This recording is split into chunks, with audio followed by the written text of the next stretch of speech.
Semua orang di ruang tamu terkejut mendengar apa yang dikatakan oleh Firza tadi. Sementara Firza bingung kenapa kata itu bisa spontan keluar dari mulutnya. Amin, ucap mereka semua, kecuali Firza dan Bella. Apaan amin? Tanya Firza dengan menatap ketiga sahabatnya. Semoga Om Firza sama Bella nikah, amin. Doa Dea membuat Bella membelalakan matanya. Kamu apaan sih Dea? Gak lucu tahu, ucap Bella tidak terima. Apa? Aku kan cuma aminin aja apa yang Om Firza bilang, ucap Dea membela diri. Yes, tapi gak gitu juga kali, gak mau aku sama om kamu, ucap Bella yang masih tidak terima. Memangnya saya mau sama kamu? Tidak kali, ucap Firza dengan menatap Bella kesal, lalu berjalan mendekat ke sofa tempatnya tadi. Bella memutar bola matanya malas. Ia seakan ingin segera pergi dari tempatnya sekarang. Keheningan kembali melanda di ruang tamu itu, membuat Hana menggaruk tengkuknya yang tidak gatal. Oh iya, Om Gavin, Om kerja apa? Tanya Hana mencoba memecah keheningan itu. Gavin mendongak dan menatap ke arah Hana dengan tersenyum. Saya Dokter Hana, jawab Gavin dengan senyum di wajahnya. Hana hanya beroria mendengar jawaban Gavin. Sementara Bella semakin berbinar senang lalu menoleh sekilas pada Dea. Hebat banget Om, mantan istri Om itu rugi banget loh. Masa ninggalin orang cakep kayak Om, penuh kasih sayang lagi, ucap Bella yang sama sekali tidak mengetahui jika kata-katanya membuat Gavin sedih. Hei bocah, jangan asal bicara seperti itu. Kau bisa menyakiti seseorang tanpa kamu sadari, ucap Firza membuat Bella tersentak lalu beringsut mendekati Hana. Bella menoleh pada Gavin yang terlihat murung setelah mendengar ucapan Bella. Dan hal itu sukses membuat Bella merasa bersalah. Maaf Om Gavin, kalau kata-kata aku gak enak didengar. Tapi aku serius, kalau mantan istri Om itu rugi banget ninggalin orang penyayang kayak Om, ucap Bella dengan raut wajah bersalahnya.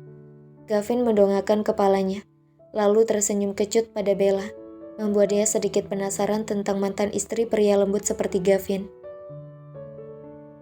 Mantan istri Om kenapa bisa minta cerai sama Om? Apa dia mudah bosan atau... Ucap dia terhenti kalau Firza meliriknya tajam. Dia bangkit perlahan dari duduknya, lalu berjalan mendekat ke arah Bella dan duduk di samping sahabatnya itu, membuat Hana semakin menempel pada suaminya.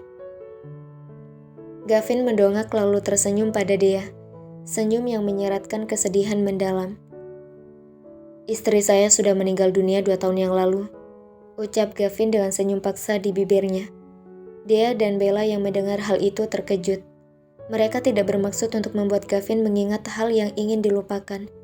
Sungguh tidak bermaksud. Maaf Om, saya tidak bermaksud untuk...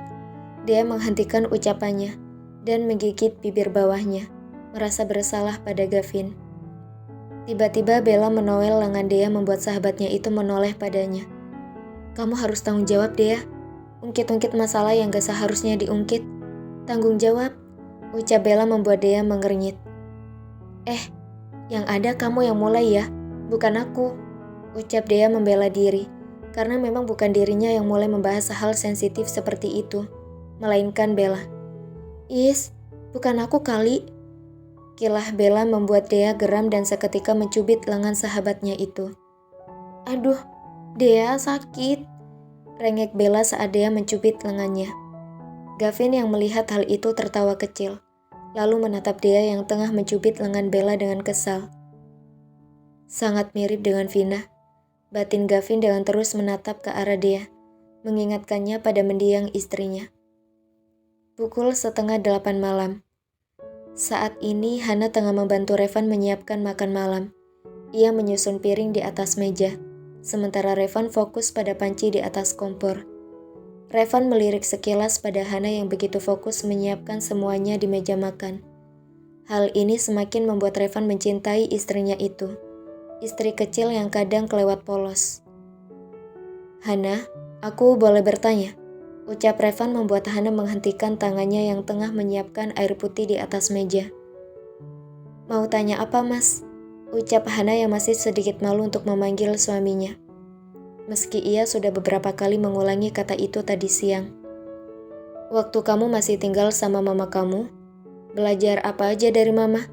Tanya Revan yang sedikit penasaran. Pasalnya Hana sudah berusia 20 tahun, tapi kadang sifatnya kelewat polos, membuat Revan bertanya-tanya pada dirinya sendiri. Mama ajarin Hana banyak hal, Mas. Ucap Hana lalu berbalik untuk mengambil rendang yang sudah masak di panci, di dekat Revan. Apa saja yang Mama ajarin? Tanya Revan saat Hana berdiri di sampingnya, tengah menyendok rendang ke mangkuk. Kata Mama, Hana cuma boleh fokus belajar dan tidak boleh pikirin hal lain. Gak boleh buat hal macam-macam sama seorang pria yang bukan muhrim. Terus Mama juga bilang, kalau nanti saat Hana udah nikah, harus patuh sama suami. Gak boleh lawan suami dan turuti semua yang dikatakan oleh suami, biar bisa jadi istri yang soleha. Jelas Hana panjang lebar, membuat Revan terdiam. Tidak ada yang lain lagi? Tanya Revan, mencoba mengetahui hal yang lebih jauh lagi tentang istrinya itu. Hana menggelengkan kepalanya, lalu berbalik untuk meletakkan mangkuk itu di atas meja. Beneran tidak ada yang lain? Tanya Revan lagi, membuat Hana menghembuskan nafasnya. Iya mas, gak ada lagi. Ucap Hana lalu kembali mendekat ke arah Revan untuk mengambil sayur tumis buatan suaminya. Terus pas kamu pacaran, kamu udah lakuin apa aja sama pacar kamu? Tidak pergi kencan? Tanya Revan meski sebenarnya merasa kesal jika mengungkit rivalnya itu. Meski sebenarnya sudah tidak lagi, karena Hana sudah menjadi miliknya sepenuhnya. Gak ada mas, dia ngajak Hana pergi jalan-jalan berdua, tapi Hana nolak. Ucap Hana membuat Revan tersenyum lebar.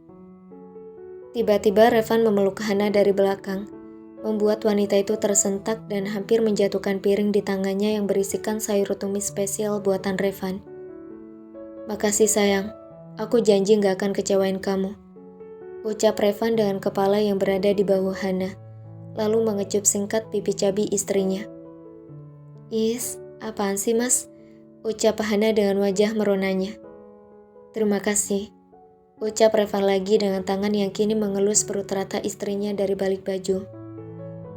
Iya, tapi lepasin dulu, aku mau naruh ini di meja, habis itu makan. Ucap Hana, dan Revan dengan cepat melepaskan pelukannya dan melepas celemek yang ia kenakan. Revan dan Hana pun menyantap makan malam dengan tenang. Revan menatap Hana leka dengan senyum di bibirnya. Besok aku akan ke rumah papa mertua dan mengambil kertas itu, lalu merobeknya. Aku tidak akan membiarkan siapapun mengambil Hana dariku. Tidak akan. Batin Revan bertekad kuat. Seorang pria tengah berdiri di dalam kamarnya. Ia ingin sekali pergi ke rumah pacarnya, tapi mengingat jika waktu sudah malam, membuat ia mengurungkan niatnya, karena ia baru tiba di Indonesia pukul 5 sore, karena ada beberapa kendala yang membuatnya berangkat lama ke Indonesia. Aku harus menemuinya besok di kampus. Aku berharap kamu akan tersenyum saat melihatku nanti, Hana. Ucap pria itu dengan senyum di wajahnya dan melihat layar ponselnya, di mana foto Hana yang menjadi wallpapernya.